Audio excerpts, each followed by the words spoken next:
Dear students, welcome to UGC EPG Pathashala on Human Rights and Duties. My name is Professor Y.S.R. Murthy. I am the Executive Director for the Center for Human Rights Studies, OP Jindal Global University. In this paper on national mechanisms for protection and enforcement of human rights, we will take up the second part of the role of NGOs. As I mentioned earlier on, there are statutory or constitutional commissions like National Commission for Scheduled Caste, Scheduled Tribe, National Human Rights Commission, Women's Commission, Children's Commission, Minority Commission, etc. On the other hand, there is a civil society and which comprises of media, non-governmental organizations, and in the last module we saw the strategies adopted by NGOs, which include legal intervention, which include naming and shaming, alliance building, fundraising, and a variety of other strategies. Now, in this current module, we will take up certain case studies of international non-governmental organizations and see how they have advanced the protection and promotion of human rights. What are the learning outcomes of this module? At the end of this module, you should be in a position to understand the role and relevance of international non-governmental organizations in the task of protection and promotion of human rights. Some of the most effective and efficient practices of NGOs at the international level to satisfy their role as key stakeholders in the protection of human rights. As I explained earlier on, NGOs are basically associations created by private individuals to address issues that are often outside of the scope of government. They have become increasingly influential in world affairs. The world is becoming increasingly interconnected through the globalization of communications, through transportation, and the world economies are getting integrated. It is very hard to imagine the world politics without international non-governmental organizations today. They are as diverse as their activities and the academic debates on their role and impacts. Some experts praise international non-governmental organizations' global role, while others express skepticism. They cite several successes. For example, the international campaign to ban landmines, which had been formed in 1992, is basically a coalition of all like-minded INGOs, and it was formed to bring about the Ottawa Convention, was signed by 162 countries. INGOs likewise formed a global coalition and effectively lobbied and participated in the drafting of the Rome Statute, the international treaty which established the International Criminal Court. The negotiations were conducted by the government representatives, but they unofficially relied on information and advice from international non-governmental organizations. In the same year, widespread INGO protests forced Shell, a transnational oil corporation, to abandon its plans to dump the Brent Spar platform at sea. Instead, the corporate giant had to dismantle and dispose of the facility on shore. That was, among others, the result of years of headline grabbing campaign led by Greenpeace, international NGO. Now let us look at some of the best practices. Amnesty International. In 1961, British lawyer Preton Benison was upset, outraged when two Portuguese students were jailed just for raising a toast to freedom. He wrote an article in the Observer newspaper and launched the Appeal for Amnesty campaign that provoked an incredible response. It was reprinted in newspapers across the world. His call to action sparked the idea that people everywhere can unite in solidarity for justice and freedom. Amnesty has grown from seeking the release of political prisoners to upholding the whole spectrum of human rights. The organization won the 1977 Nobel Peace Prize for its work. Amnesty International's purpose and its formal accountability is set out in its statute. Its vision is of a world in which every person enjoys all the human rights enshrined in the Universal Declaration of Human Rights of 1948 and other international human rights instruments. It is based in London with its headquarters and the International Secretariat. The organization maintains its research office in London. To publicize human rights abuses around the world, Amnesty International published in 2015 104 reports and briefings, of which 67 are publications of 10 pages or longer. The reports published by Amnesty International Secretariat in London are delivered to the national sections. There, country and theme specialists on Amnesty staff use them to collaborate with volunteer groups on various campaigns in seeking to inform a broad public. They also put pressure on policymakers to take notice and to act on behalf of human rights. Amnesty refused to accept government funds, instead relying solely on donations from small private donors and members. One central mission became the mobilization of public opinion and enactment of government policies when massive violations of human rights occurred anywhere around the globe.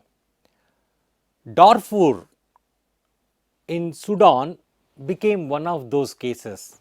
In 2013, for example, on the occasion of the 10th anniversary of mass killings in Darfur, Amnesty International issued a report to update the public. There are many cases where governments have revoked the guarantee of civil rights during a coup by declaring a state of alarm, as in Guatemala did in June 1983, or by imposing martial law, as was done by Poland in December 1981. Amnesty International tries to send missions to investigate such situations. For instance, the suspension of constitutional guarantees in Nicaragua on December 28, 1974 was investigated by Amnesty International, which urged restoration of these guarantees to reduce human rights violations. One of the Amnesty International's functions is to monitor countries impartially and publish thorough reports detailing abuses of human rights. The material for these reports is collected from newspapers, government bulletins, transcripts of radio broadcasts, letters from prisoners and their families, interviews with former prisoners, and missions sent to countries. These missions do research, observe trials, talk with government officials, and investigate reports of torture. The information obtained is carefully cross-checked before publication in order to ensure the integrity of these reports. As a result, the reports are highly respected and credible internationally.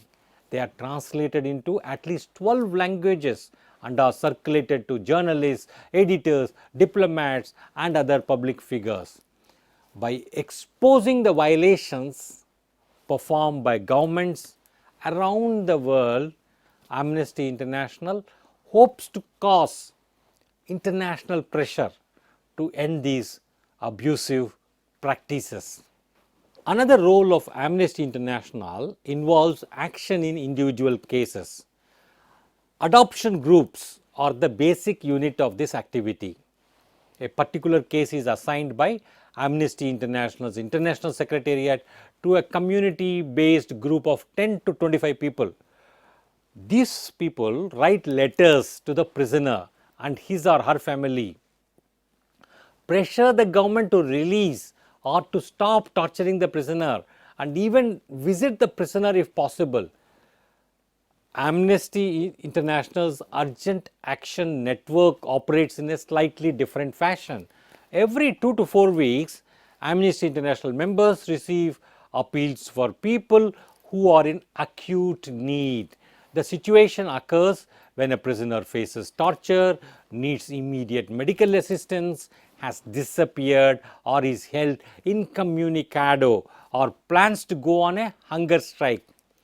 Amnesty International members all over the world write carefully worded postcards, letters and telegrams to government officials and prison directors.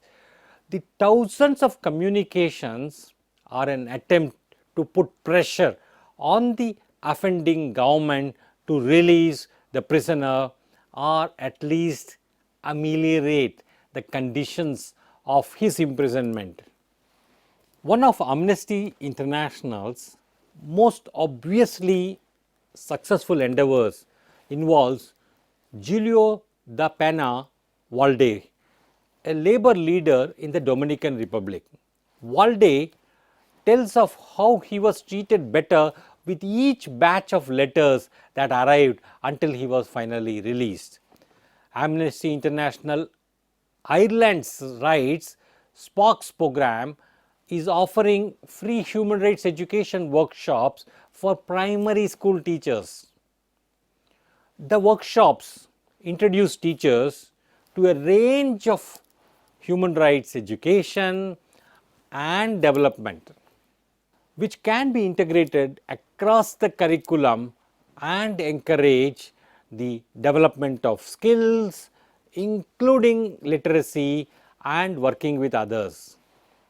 Amnesty International has successfully made a substantial difference when it comes to human rights violations. Now, let us take US-based case study of Human Rights Watch.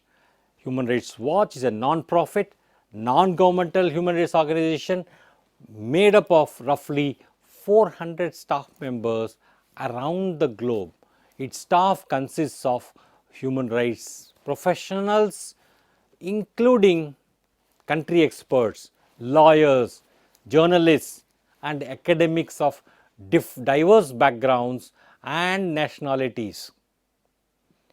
Established in the year 1978, Human Rights Watch is known for its accurate fact-finding, impartial reporting, effective use of media and targeted advocacy, often in partnership with local human rights groups.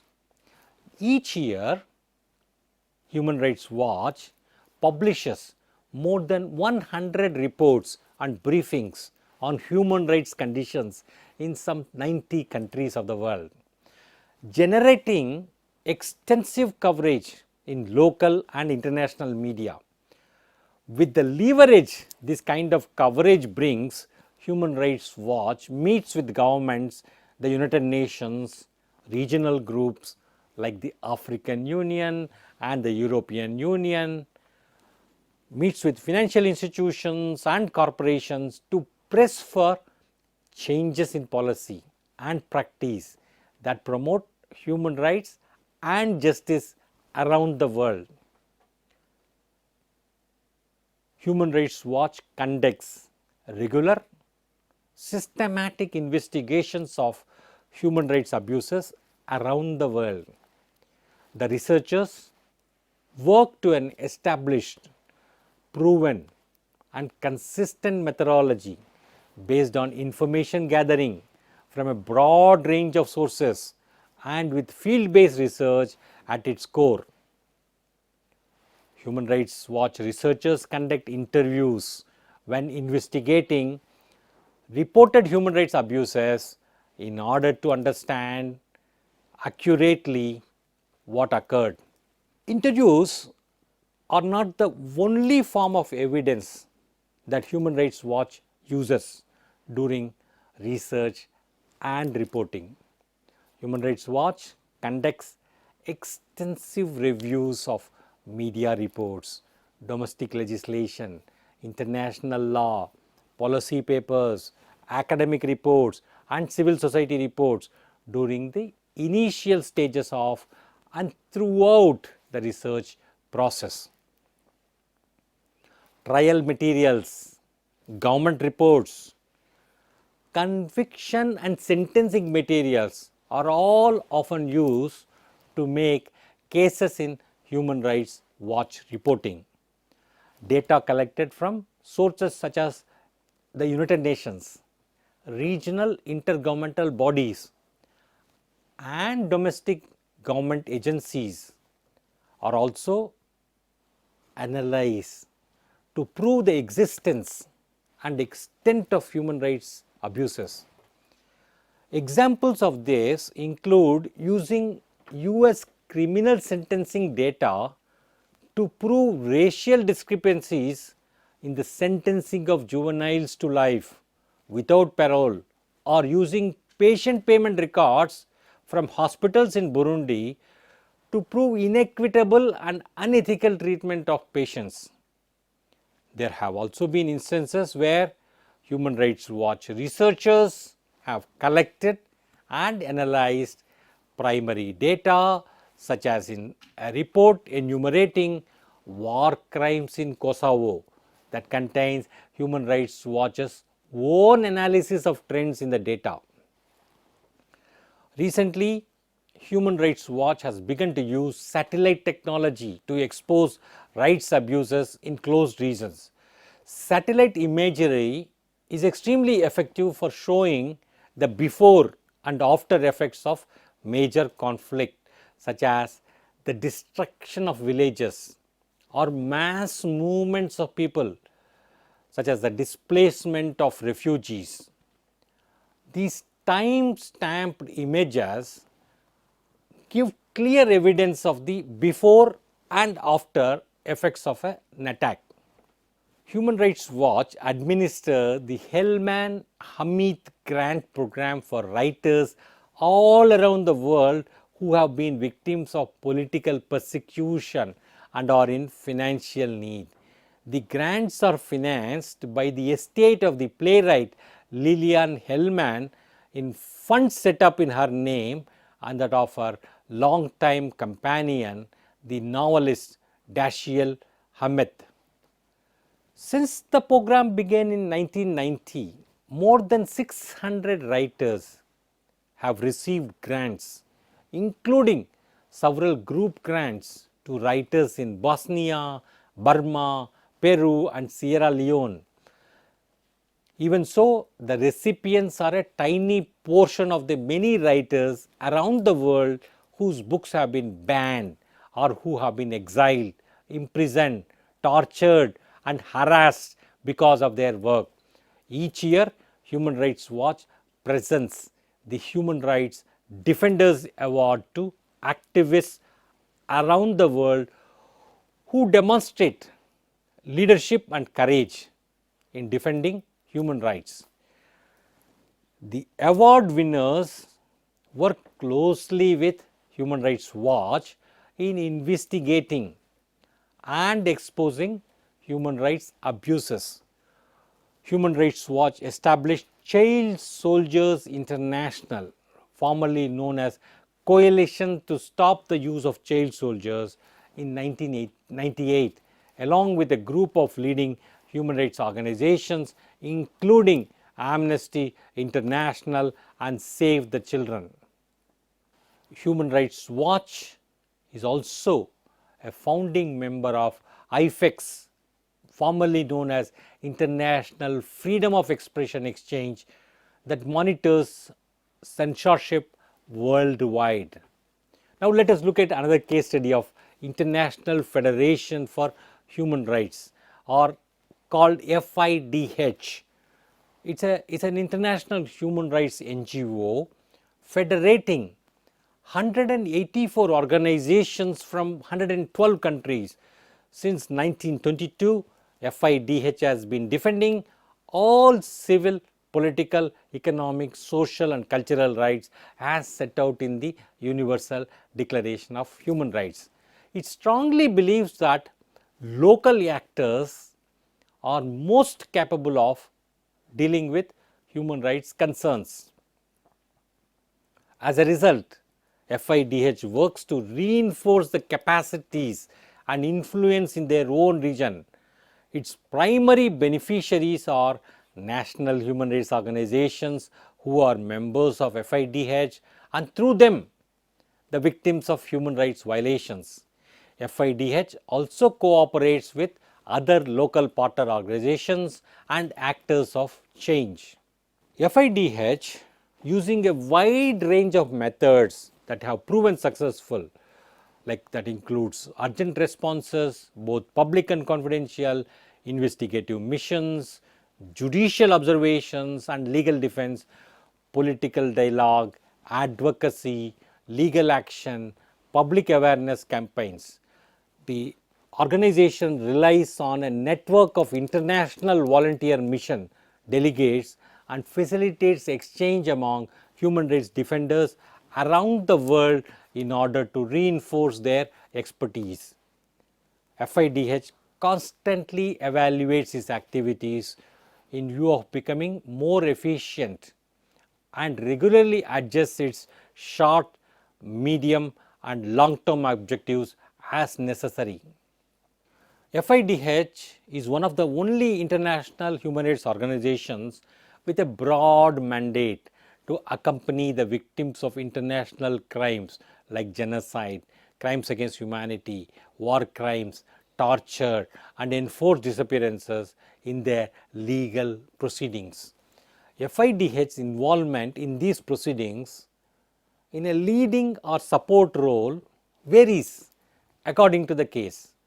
Over the past decade, FIDH has acquired considerable experience in challenging accountability and engaging in strategic litigation, thus meeting one of its main priorities of fighting against impunity.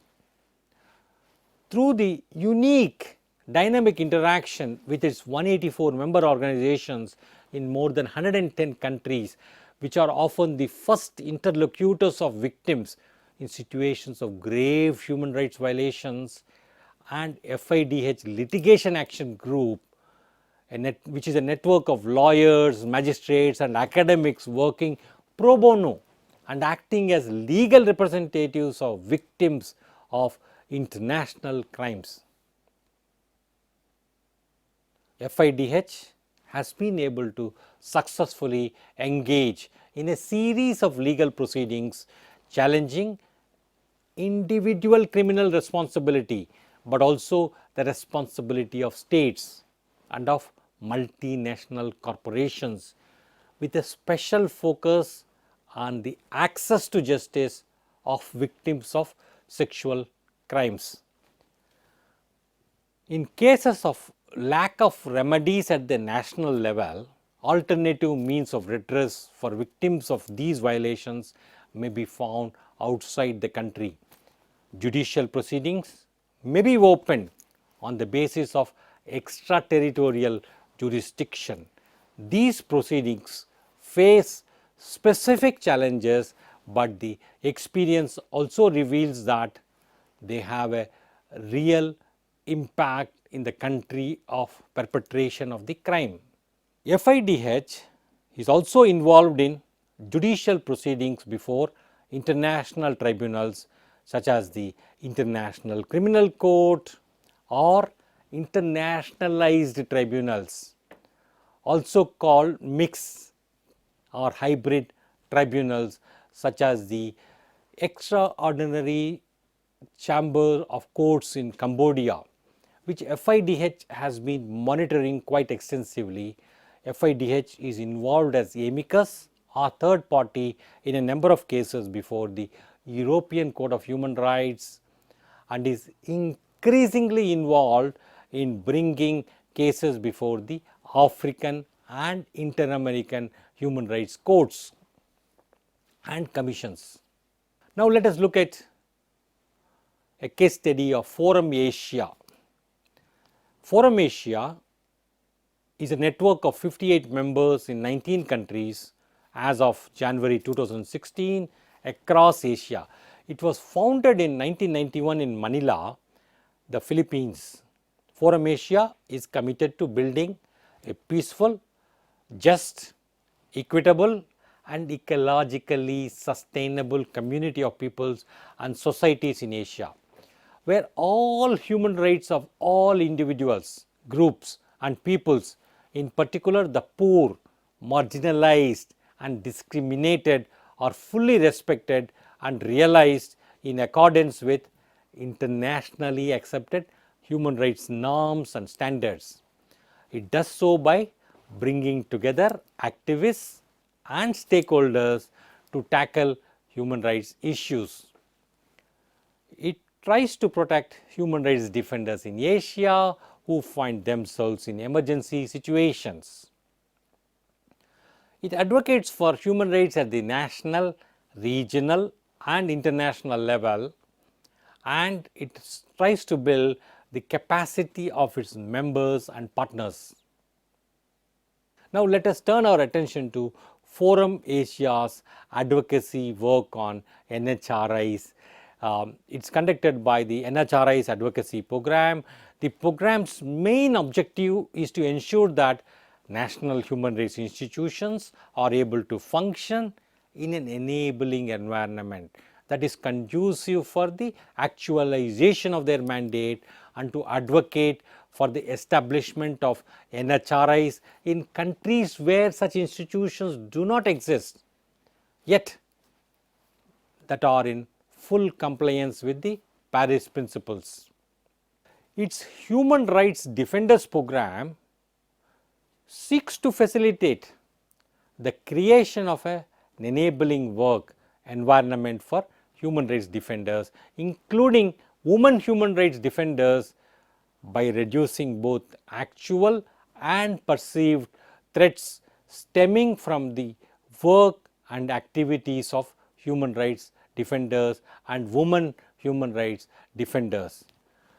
Forum Asia's UN advocacy program aims to increase the impact and effectiveness of advocacy actions by Asian NGOs and defenders in the use of UN human rights mechanisms in order to make Asian states more accountable to their human rights commitments, to their human rights obligations. In conclusion, Amnesty International is one of the most influential international non-governmental organizations. Its objective is to conduct research and generate action to prevent and end grave abuses of human rights and to demand justice for those whose human rights have been violated. Human Rights Watch is a more focused in research and documentation. FIDH's role is to coordinate the activities of its members for effective and efficient resolution of human rights concerns at the local level. Forum Asia was established as a coalition for not only helping out regional and local NGOs, but also national human rights institutions that seek its help.